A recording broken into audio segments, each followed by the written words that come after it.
자, 32번 문제는 이렇게 썸이프스 함수를 이용해서 D부터 D6까지 즉 판매 실적 합계를 구해준다는 얘기고요.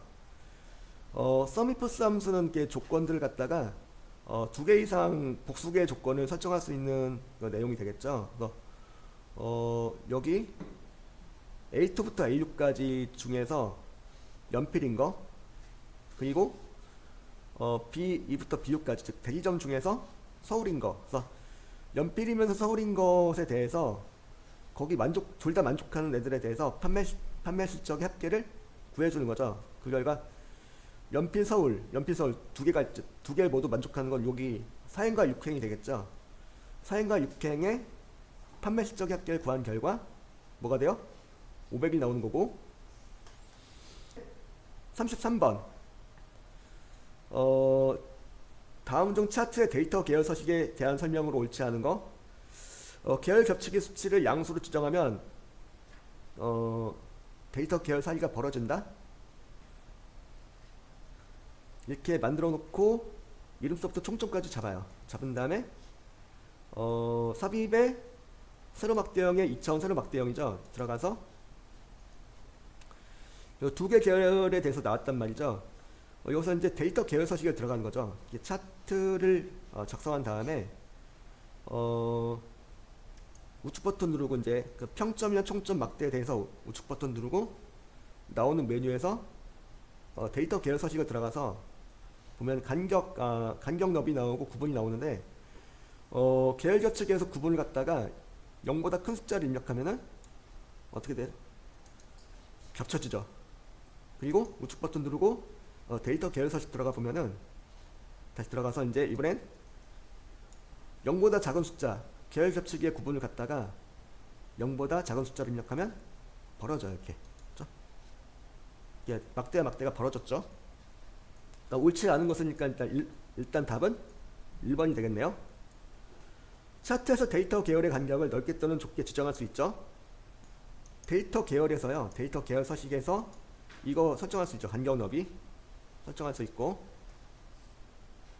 그 다음에 특정 데이터 계열의 값이 다른 데이터 계열 값과 차이가 많이 나거나 데이터 형식이 혼합되어 있는 경우 하나 이상의 데이터 계열을 보조 세로 값축에 표시할 수 있다. 우측 버튼 누르고 그 다음에 데이터 계열 서식에 들어가서 이를 갖다 보조축으로 계열 한 개를 갖다가 보조축으로 지정할 수 있다는 얘기죠. 이렇게 이 두 개를 구분하기 위해서 또 뭘 할 수 있냐면 우측 버튼 누르고 계열 차트 종류 변경을 들어가서 하나를 갖다가 꺾은 선으로 바꿔서 두 개를 갖다가 계열을 구분해서 볼 수 있도록 한다는 얘기죠. 그래서 이제 하나 평점은 막대형으로 그대로 남아있고 총점만 이렇게 꺾은 선으로 변경이 된 거예요. 그렇죠? 이게 계열 차트 종류 변경할 수 있고 하나만, 그러니까 내가 원하는 계열만 일부, 그러니까 거기만 차트 종류를 싹 바꿀 수가 있고, 그리고 뭐야? 그 보조축으로 이렇게 또 지정할 수 있고 다 가능하다는 얘기죠. 33번 답은 1번이 되겠고, 그 다음에 단 아래의 워크시트를 참조하여 작성한 수식 인덱스 B2부터 D9, 2,3의 결과는 나왔죠. 그 인덱스 함수는 뭘까요? 자, 여기다 이제 인덱스 함수라는 걸 사용해서 계산을 해보는 건데요. 인덱스 함수는 찾기 참조 중에 하나가 되겠죠. IN 찍어주면은 이렇게 인덱스 함수가 자동 완성이 되고 있죠. 인덱스 함수를 갖다가 더블 클릭해서 선언해주고요. 마법사에 들어가 보는 거죠. 마법사 들어갈 수가 있겠는데, 얘는 특이하게 두 가지가 있어요. 마법사가. 근데 여기 첫 번째 거 선택하시면 돼요. 여러분들은 첫 번째 거 선택하고요. 두 가지 형태의 마법사를 만날 수가 있는데, 그러니까 우리는 첫 번째 거 사용하시면 돼요. 첫 번째 마법사를 선택하고 확인. 자, 인덱스 함수의 마법사가 이렇게 나왔죠. 어레이는 뭐냐면 참조 범위, 그러니까 찾아올 참조 범위를 지정해 주는 거죠. 여기선 B2부터 D9까지가 되겠고요. 어레이는 B2부터 D9까지로 잡고요. 로우 넘버는 뭘로 해놨죠? 거기 로우 넘버는 2행, 그리고 콜럼 넘버는 3. 행번호는 2고 열번호는 3이다. 그 얘기가 되겠는데, 일단 결과를 보면서 한번 얘기해보죠. 한번 확인 눌러봤어요. 확인 눌러보니까 결과가 얘가 나왔죠.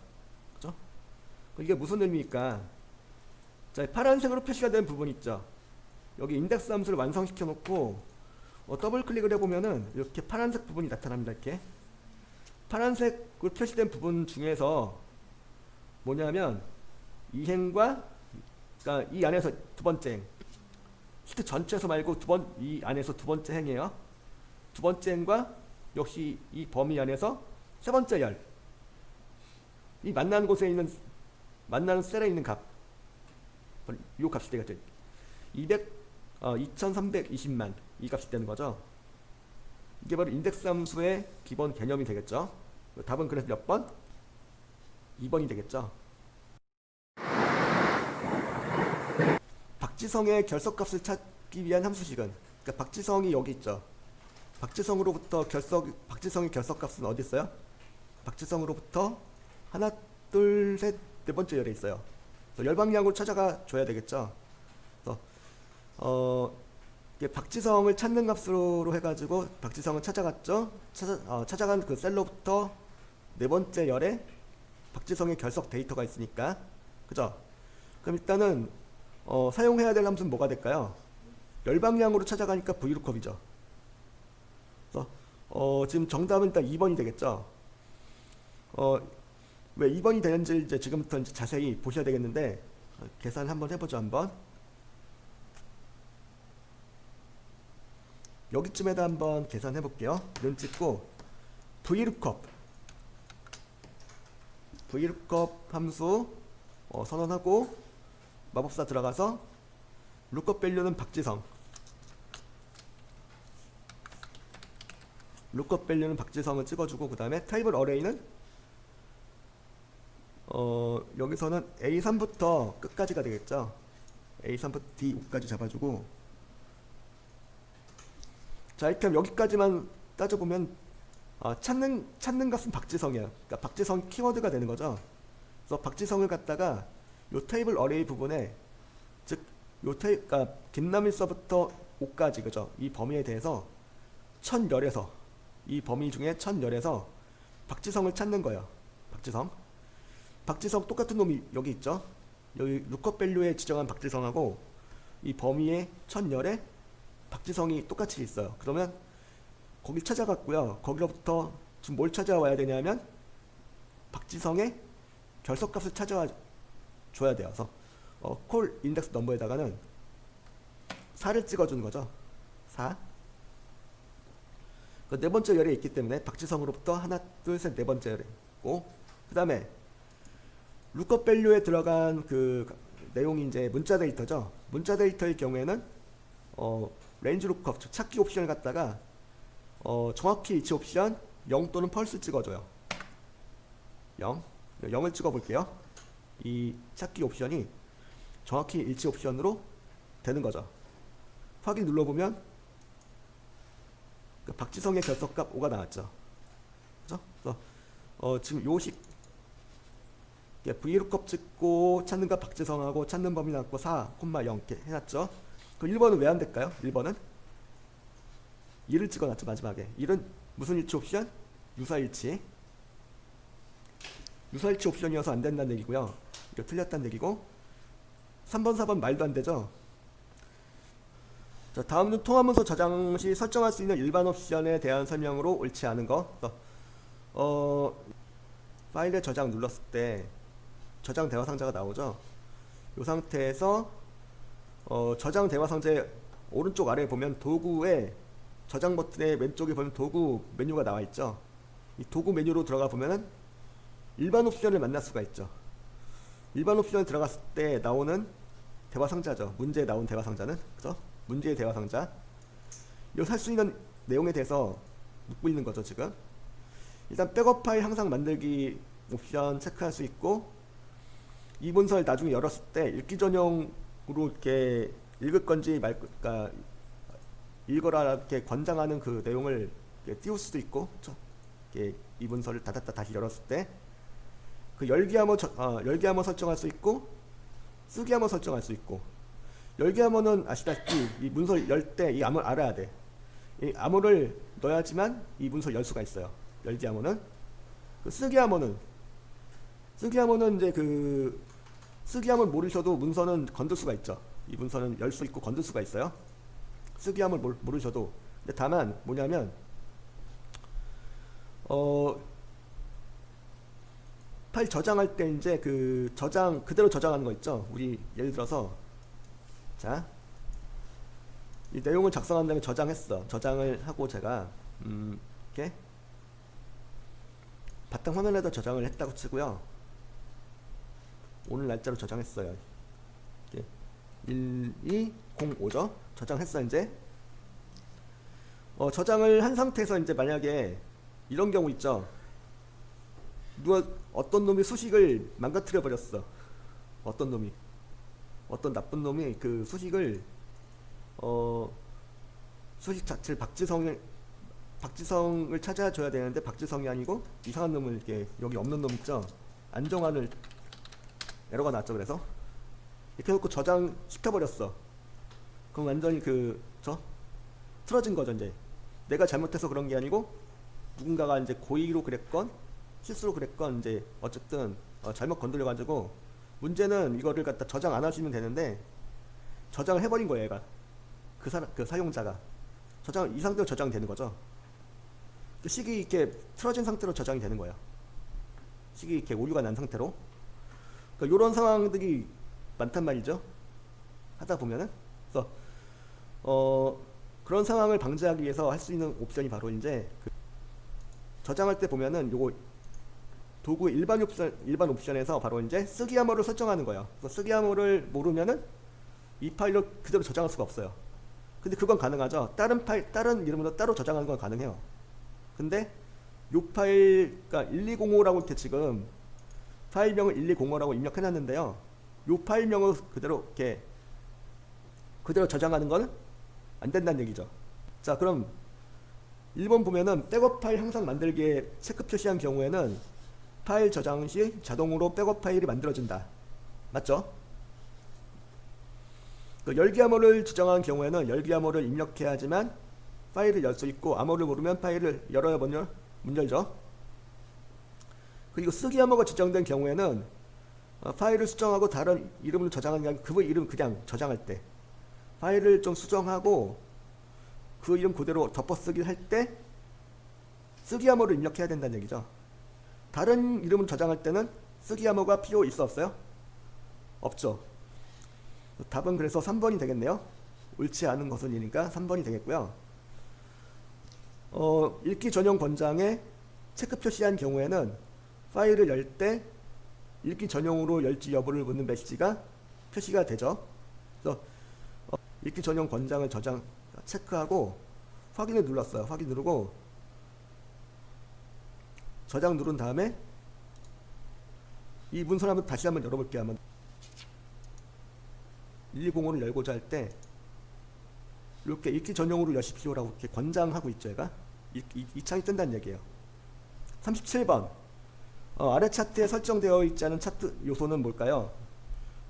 이 차트를 보면은 여기 없는 구성 요소인 거.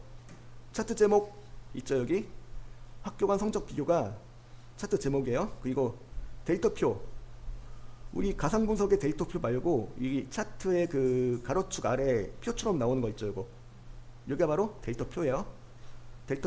데이터표 있고 그 다음에 세로축 제목 여기 있죠. 평균 점수가 바로 뭐예요?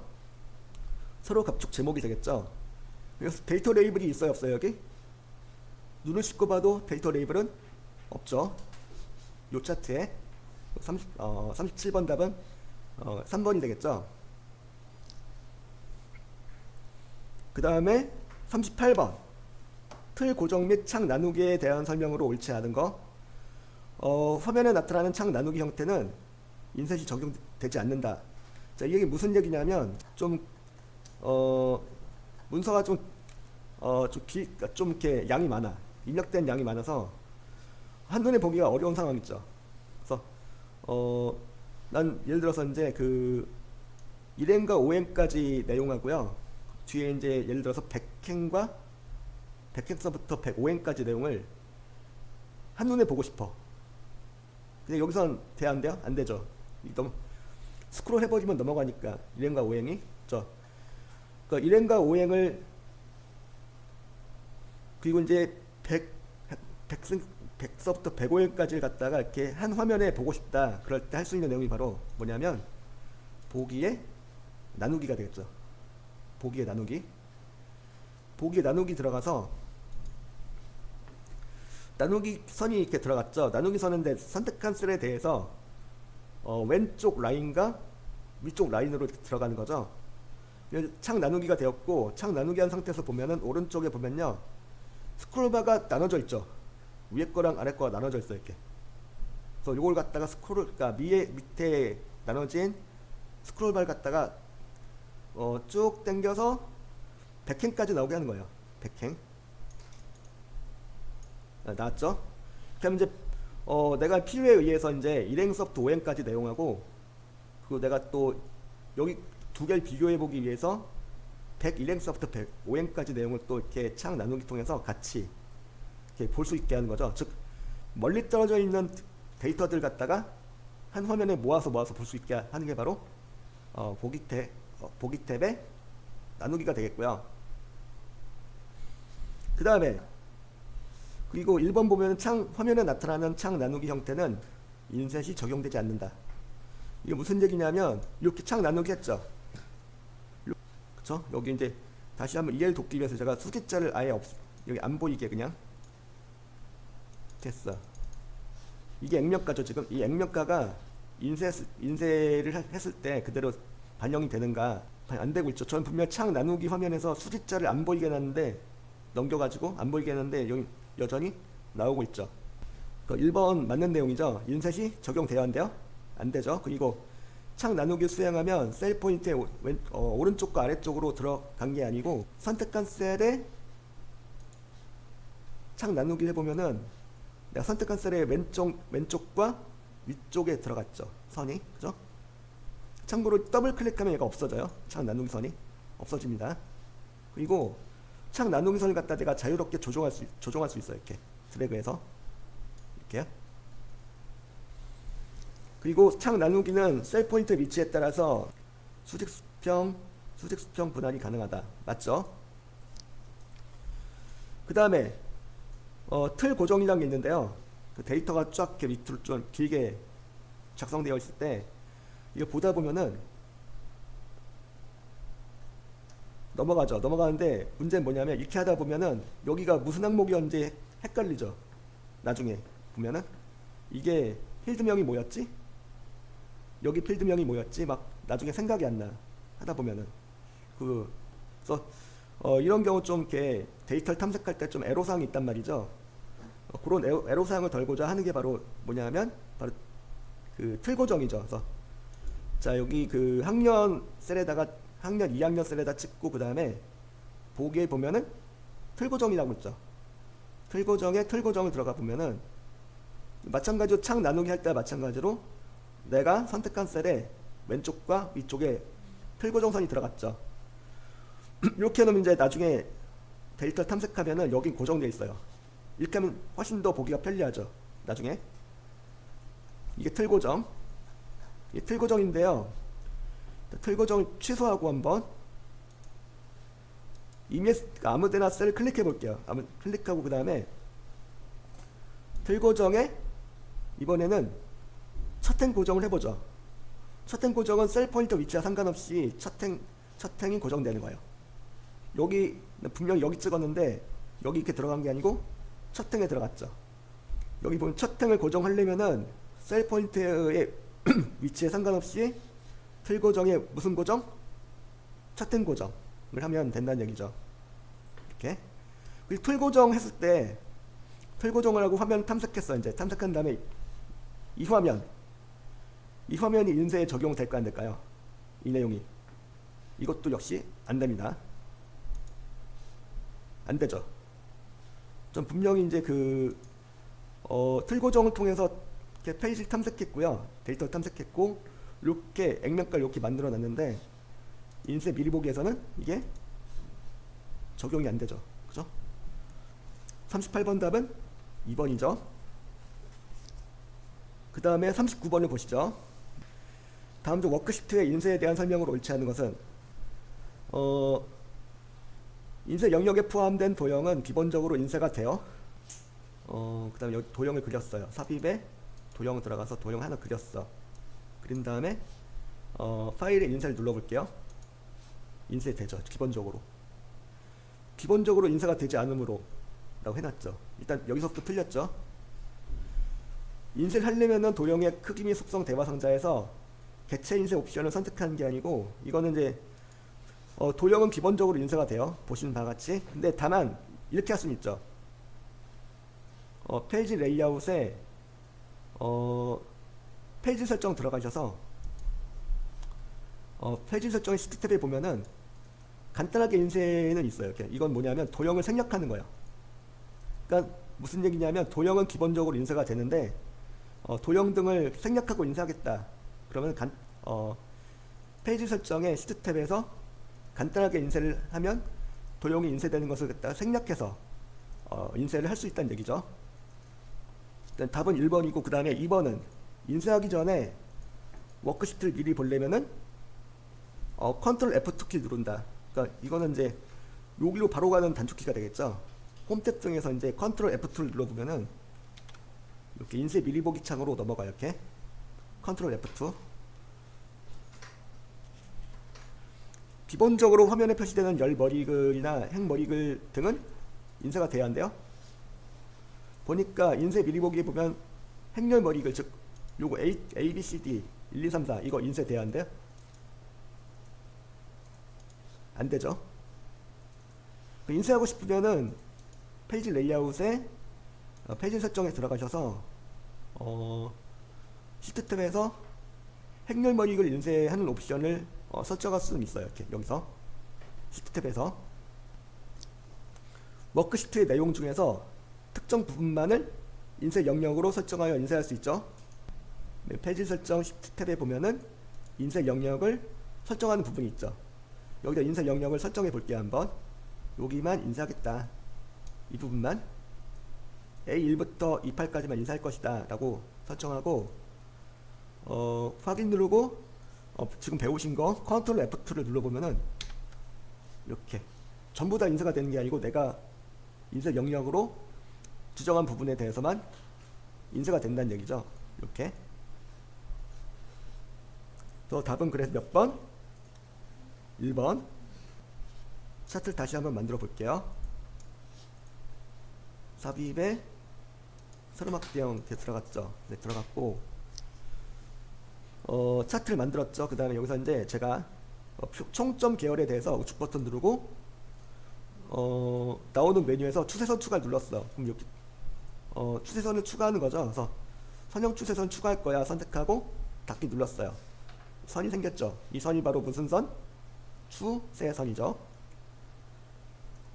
이런 추세선을 추가할 수 있는 차트 종류, 이런 추세선을 갖다가 100% 다 넣을 수 있는 건 아니고요. 보통 3차원 차트에는 추세선이 못 들어가죠. 그래서 제가 차트 종류 변경해서 3차원 차트로 변경해 볼게요. 한번. 예, 추세선이 사라졌죠. 이미 넣었었는데 종류가 3차원으로 바뀌면서 사라졌어요. 그리고 원형 차트로 바꿔볼게요. 차트 종류 변경 들어가서 원형 차트로 바꿔보니까 그 다음에 여기서 이제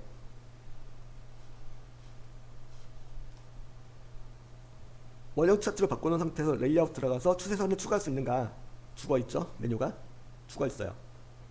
이런 식으로 이제 추세선을 추가할 수 있는 차트도 있고 없는 차트도 있어요. 그러면 거기 나온 내용들 중에서 얘를 갖다 제가 분산형으로 바꿔보죠. 분산형. 차트 종류 변경 들어가서 분산형으로 바꿔볼게요. 분산형 선택하고 확인 눌렀다. 분산형으로 바꿔놓은 상태에서 레이아웃에 추세선 넣을 수 있죠. 넣을 수 있어요. 이렇게 추세선을 추가할 수 있는 차트와 없는 차트를 잘 구분하는 문제가 이렇게 나왔죠. 40번 문제는 그래서 몇 번? 2번이죠. 방사형하고 원형, 표면형은 이 추세선을 추가할 수가 없는 거죠. 40번 답은 그래서 2번.